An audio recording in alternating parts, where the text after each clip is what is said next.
নমস্কার, আমি সুমন। আজকের এই ভিডিওটির মধ্যে দিয়ে আমরা জানবো যে দলিত কারা এবং বিশ্বায়ন দলিতদের কিভাবে প্রভাবিত করেছে সেই বিষয়টি নিয়ে। তাহলে চলো ভিডিওটি শুরু করা যাক। সংস্কৃত দল কথাটি থেকে দলিত শব্দটি এসেছে। এই দলিত শব্দটির অর্থ ছিল ভাঙাচোরা। আম্বেদকর দলিত শব্দটি ব্যবহার না করে ব্রোকেন ম্যান শব্দটিকে ব্যবহার করেছেন তার দ্য আনটাচেবলস বইতে। মহাত্মা গান্ধী এদের চিলড্রেন অফ গড বা হরিজন নামে অভিহিত করেন।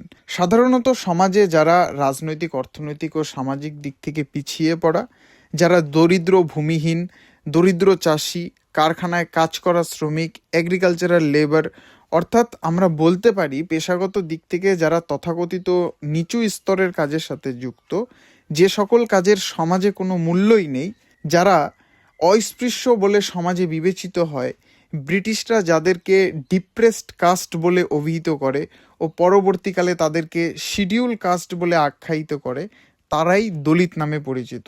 হিন্দু শাস্ত্র অনুসারে দলিতরা নিজেদের সামাজিক ও অর্থনৈতিক অবস্থা ঠিক করার কোনো স্বাধীনতা পাওয়ার অধিকার তাদের নেই। শাস্ত্র মতে তারা অস্পৃশ্যতার নীতিকে কখনোই সরাতে পারবে না।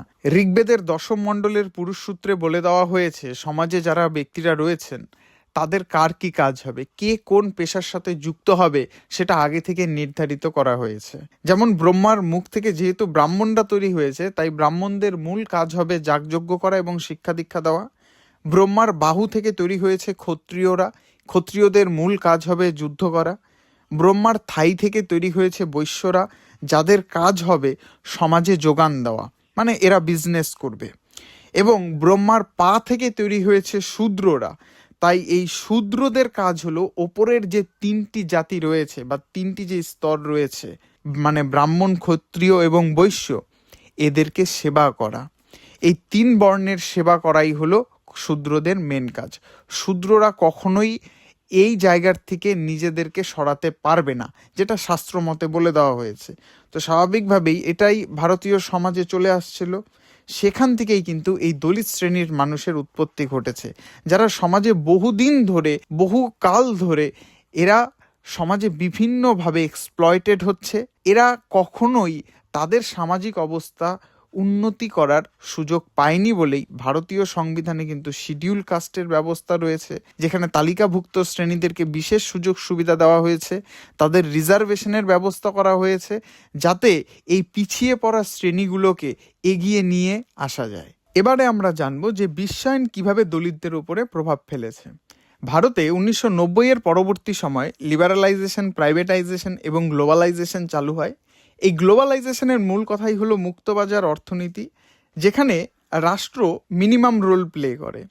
রাষ্ট্র মানুষের সুরক্ষার শুধু কাজকর্ম করবে, যেখানে রাষ্ট্র মানুষকে আভ্যন্তরীণ ও বাহ্যিক ক্ষেত্রগুলির থেকে রক্ষা করবে।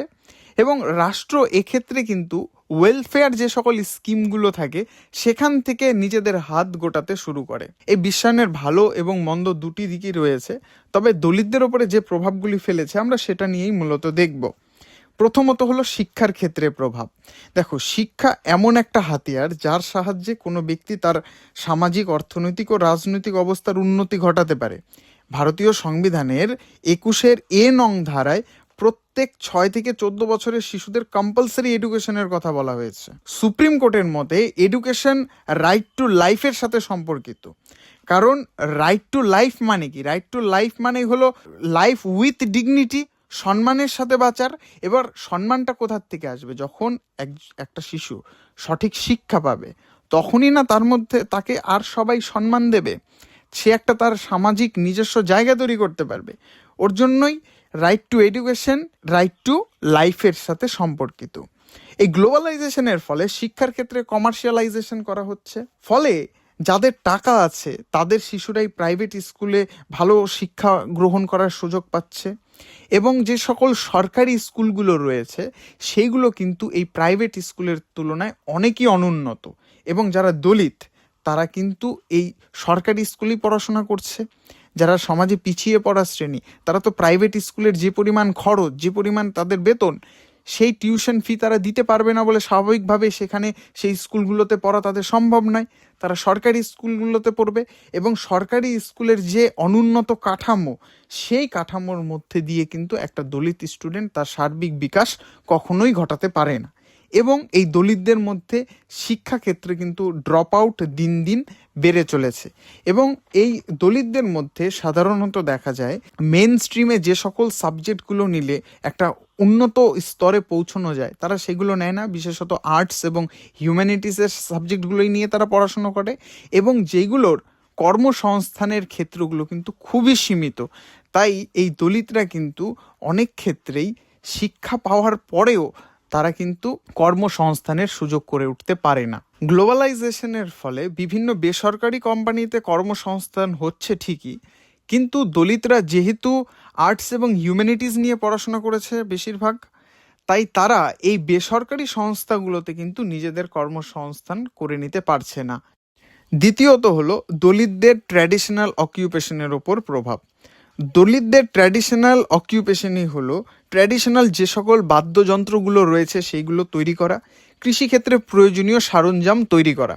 কিন্তু এই গ্লোবালাইজেশনের ফলে আধুনিক যন্ত্রপাতি বা বাদ্যযন্ত্র চলে আসছে, কৃষিক্ষেত্রে আধুনিক সরঞ্জাম চলে আসছে, ফলে এই দলিতরা তারা তাদের ট্র্যাডিশনাল যে সকল কাজকর্মগুলো এই কাজগুলো তারা ছাড়তে বাধ্য হচ্ছে। কারণ গ্লোবালাইজেশনের ফলে যে সকল পণ্যগুলো আসছে সেগুলো দামেও কম এবং মানেও ভালো, অনেক দিন চলে, আরও অনেক উন্নত মানের। তাই এই দলিতদের তৈরি করা যে সকল ট্র্যাডিশনাল জিনিসগুলো সেইগুলোর চাহিদা কিন্তু দিন দিন কমতে থাকছে। ফলে দলিতরা এই গ্লোবালাইজেশনের মার্কেটে এসে কিন্তু তারা তাদের হাতে তৈরি করা জিনিসপত্রগুলো নিয়ে কম্পিটিশনে টিকে থাকতে পারছে না। ফলে তারা প্রোডাকশনের কাজের সাথে যুক্ত হয়ে যাচ্ছে, যেমন জুতো তৈরি করার কাজে, চায়ের ভাঁড় তৈরির কাজে, এই সকল কাজে তারা যুক্ত হয়ে যাচ্ছে। কারণ তাদের ট্র্যাডিশনাল কাজ থেকে তাদের জীবন জীবিকা চালানো খুবই দুর্বিষহ হয়ে উঠেছে। তৃতীয়ত হলো স্বাস্থ্য।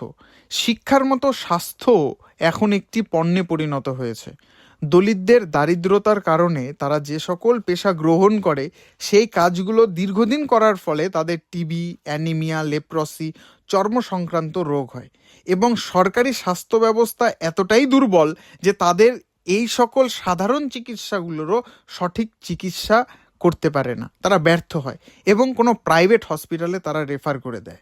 এবং সেখানে তারা যদি একবার অ্যাডমিট হয়, সেই অ্যাডমিট হওয়ার পর তাদের যখন হাতে বিলটা ধরিয়ে দেয় তখন তাদের ঘটিবাটি বিক্রি করে বিল পেমেন্ট করা ছাড়া, হসপিটালের বিল পেমেন্ট করা ছাড়া কোনো উপায় থাকে না। তাহলে আমরা বলতে পারি সমাজে যারা উইকার সেকশনস তাদের কাছে প্রাইভেট স্বাস্থ্য পরিষেবা কিন্তু আজ হাতের নাগালের বাইরে। তো এই ছিল আজকের ছোট্ট একটি ভিডিও। যদি তোমাদের ভিডিওটি ভালো লাগে অবশ্যই ভিডিওটিতে একটি লাইক, কমেন্ট এবং চ্যানেলটিকে সাবস্ক্রাইব করে দিও। Thanks for watching and listening.